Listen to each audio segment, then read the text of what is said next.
Mr. Chairman, permit me to stand by the protocols already established by the earlier speakers and to address everybody as comrades.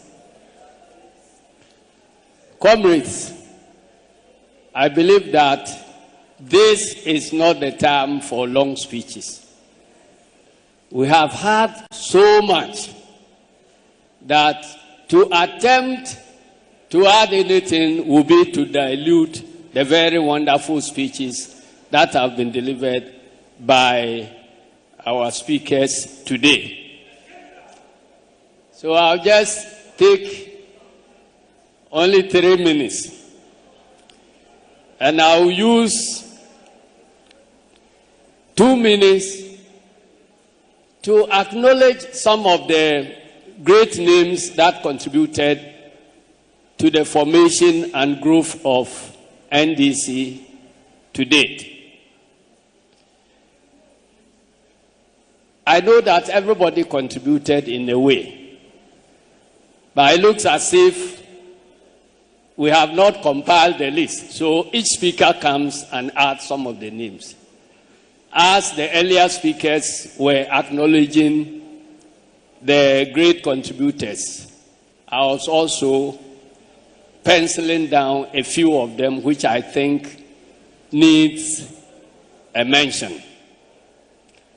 I'd like to recognize the contributions of the following comrades. Comrade Sam Garba, Comrade Papa Datson of blessed memory.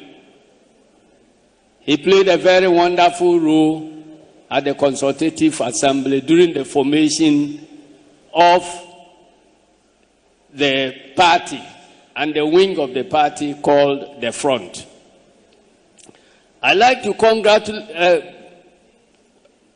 to recognize Comrade Kwenu Metal of Greater Accra. He was also in the first parliament, but before then, he did so well at the formation of the party. And then we appear not to have mentioned Nana Odro Numapao, the Esumija Hene of Ashanti, who says Ashantis are not NDCs. I'd like to acknowledge Nana Akua Kusapong, a very good friend of my former deputy, Elvis. I'd like to acknowledge the good works of Honorable Owusu Achampong, the first majority leader in the first parliament of the Fourth Republic. I'd like to acknowledge the contribution of Comrade Guzitano. I'd like to acknowledge Ama Chavez, Honorable Ama Benyua Do. Then Comrade Kwabranchre, one of the deputy general secretaries who served under Comrade Hudu. Then once we all believe that the foundation of NDC was laid during June 4th and 31st, then we cannot forget Osahene Boachijan, who was one of the key architects of the June 4th. Then I'd like to acknowledge the contribution of Comrade Atabedi Akon. Unfortunately, the body is in the morgue as I speak now. Comrade Atabedi Akon led the cadres in Germany to arrest Asiedu Nketiah, who attempted to topple the revolution. So Nketiah was arrested in Germany, in Brong-Ahafo at that time. And he was not arrested by soldiers or by the police. He was arrested through the bravery and courage of ordinary cadres of the revolution. And one of their leaders was Comrade Atabediako. And then Comrade Sherry Aite is not with us here, but her contribution cannot be glossed over. And then one very important comrade who was in charge of mobilizing hairdressers, dressmakers, butchers, and all classes of artisans throughout the country to support the party in its early formation. And I'm talking about Comrade Vaughan Williams.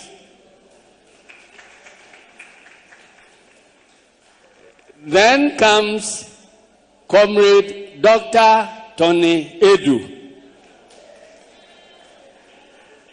And then I think the Ahoy brothers are still alive, but we need to celebrate them too. So the contribution of the Ahoy brothers, Uncle Ato Ahoy, cannot be with us here. Professor Kwame Ahoy, I don't know whether he's around, and Kwesi Ahoy. And then I don't remember hearing the name of the chief architect, Comrade P.V. Oben, among the names that have been recognized. And then one of the most hard-working workers at the NDC headquarters, he served all general secretaries up to my time. Comrade Hudu, I want you to remember Comrade Adika. Thank you very much. That said, I just want to say that we adopted the slogan of a rescue mission for the 2020 elections. Unfortunately, that mission was not quite accomplished. But developments since then has made it more imperative for us to continue with the agenda to rescue this country. And if there is anybody here who doubts whether Ghana needs to be rescued at all, I just want to leave you a quotation which I picked from the works of Professor Joseph Stiglitz, a professor at Columbia University. In his book, The Price of Inequality, How Today's Divided Society Endangers the Future.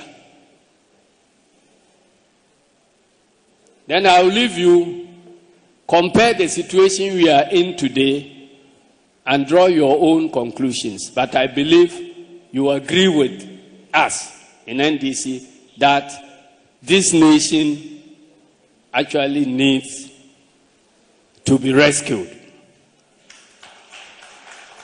Professor Stiglitz stated that when you see that in order to produce, you need to obtain permission from men who produce nothing. Money is flowing to those who deal not in goods, but in favors. When you see that men get richer by graft and by pool than by work, and more importantly, Your laws don't protect you against them, but the laws protect them against you. When you see corruption being rewarded and honesty becoming a self-sacrifice, you may know that your society is doomed.